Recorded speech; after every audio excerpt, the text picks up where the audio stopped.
Hi folks, Dan and Bob here. We're in a new park today. This is the Sauriarium. I started this park quite a while ago and it's needed to be updated several times through early access. And today we're going to be looking at a video that was recorded fairly early in the process, despite the state of this opening slide. So this is the way guests get into the park area. Tunnel through the mountain there and into the extensive parking lot. We're going to move along through there. The number of spaces in this parking lot suits the necessary number of handicapped access spots in terms of percentage as required by United States ADA requirements.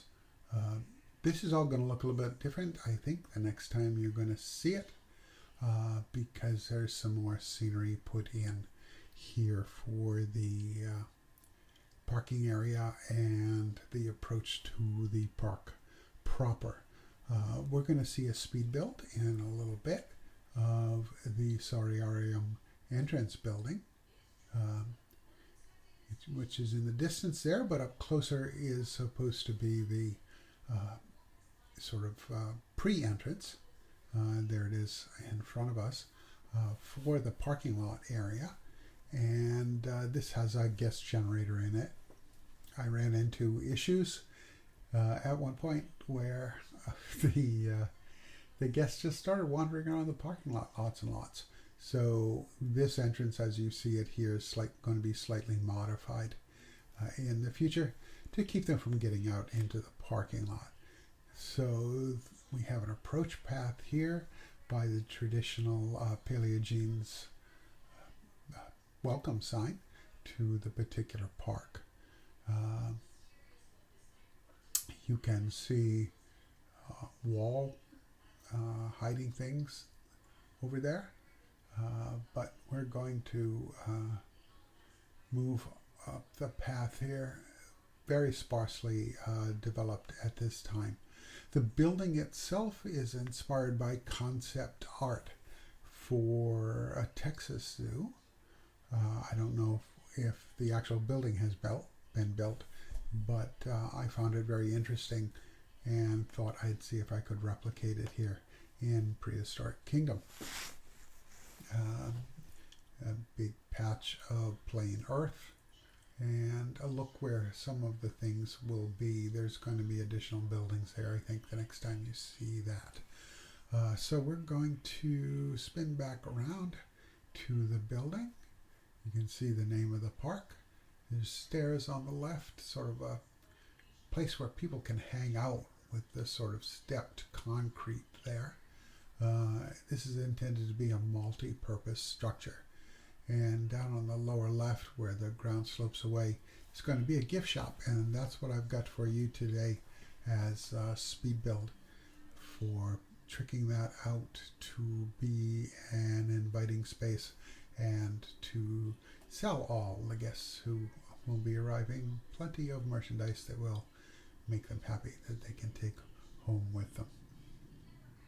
The wall there is going to have an elevator up to the second floor because this will be the handicapped access into the building.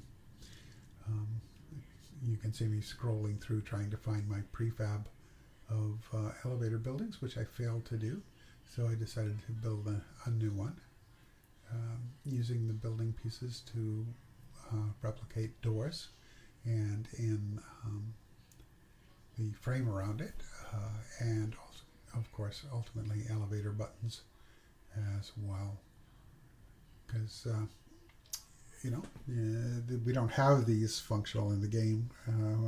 Don't know if we'll ever get them, even as prefabs, so that one could save a bunch of pieces. It is what it is.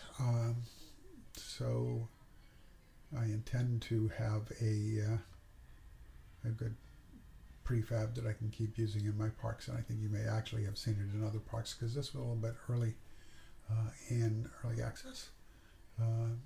So I'm using some elements in this park that I used in other parks I was building during that period, not necessarily those that have appeared uh, in the video so far.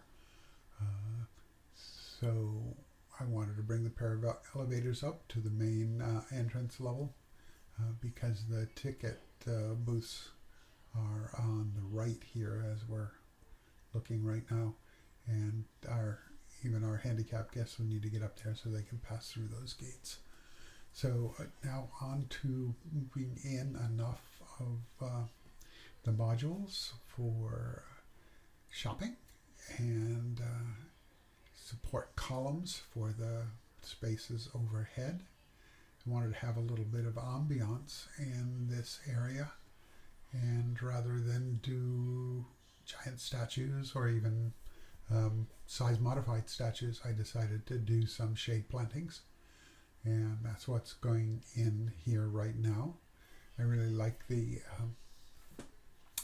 substrate option to be able to enlarge and shrink those substrate pieces without losing the texture. That's a really great thing that the devs have done here for Prehistoric Kingdom. I like it a lot. I wanted to take the signage and make it more of a wall painting, and you can see me messing with the column now to even everything up in there. A lot of fiddly stuff in getting this to play nice and get some of the look I want. You can see I'm using a shirt rack to hide that little push through on the wall, and that works just fine. I wanted to have a sense that there was more merchandise than just what was behind the counter in this area. So taking advantage of those module pieces they gave us for the small shops. Still hoping that they'll give us some of those modular pieces that go along with the larger shop and the larger restaurant, because they would be really useful for us who like to build and make our own personal styles of restaurants.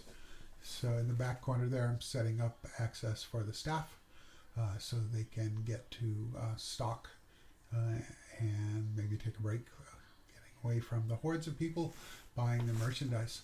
And since this is an entrance area, we really need to have some refreshments here. So we'll put in a little coffee bar for the guests as they come in. I decided I wanted ambiance, so in goes the Hell Creek mural pieces, and getting the coffee shop lined up to fill the gap in those and make a cattle chute for guests to get up to the counter and keep people from who are just coming in to shop or go to the elevators from messing up access for those who want to spend money at the cafe. Obviously the floor space is pretty bare, so that needs to be fixed, and I started with the counters to set up an island in the center of the shop of different things the guests can buy. And one of the things that's kind of missing is obviously a kid section. Not a lot of toy features, some for sure, but where are the racks of toy dinosaurs, right? So I'm going to get around shortly, I think, in this build to doing a kids rack of clothing, at least, to sort of carry over the feel that that would be a thing that would happen in a merchandise shop like this. There was a lot of fussy work in this park because of the sloped ground there, which was part of that design picture that inspired this build. You can see I picked out the colors to use for the trash cans, which will be something that will run throughout the park, and sort of thematic stuff. Always a nice thing to do. It adds a level of reality to a park. Got to get lighting in there as well. That's what you see me putting in now. I try to keep my lighting choices fairly similar throughout a modern park like this, in part because it doesn't stress the computer out with too many options. So I think we are getting to that kid section I mentioned, having grabbed the t-shirt piece, and there it goes, shrinking down to kid sizes. But I'm going to need people to know that they are indeed kid sizes. One of the things that happened in early access is these modules sometimes would not connect to paths, particularly through the modular pieces. That was an occasionally frustrating process. You can see me changing my mind about 2 racks of shirts and putting in a what is that called? Whatever it's called. the sort of cabinet thing there, and I wanted to make it look like the shirt display was part of it, so we got those wooden pieces to back it up, and we're going to add a little color behind it as well. And now, of course, the word build for the kids section.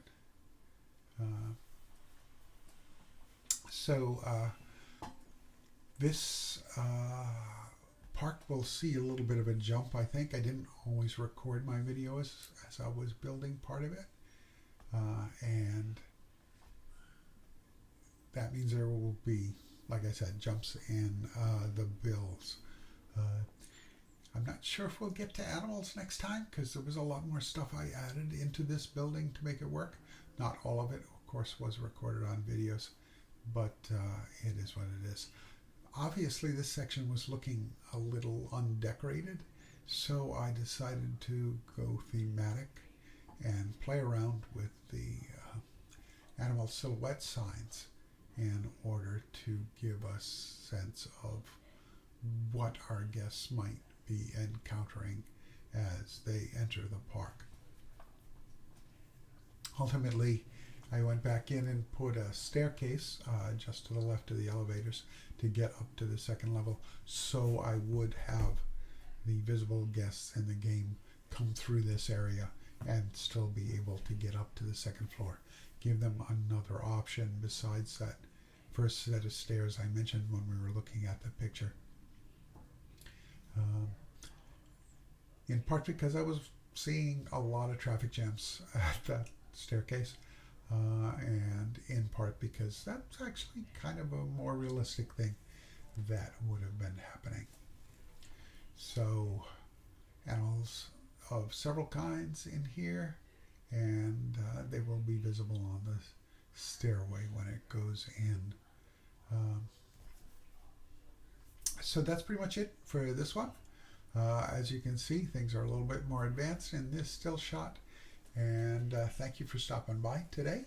I hope you enjoyed this video. I think if you've been liking what I've been doing, I think you'll enjoy this park, the Sauriarium, where we're going to be concentrating on dinosaurs.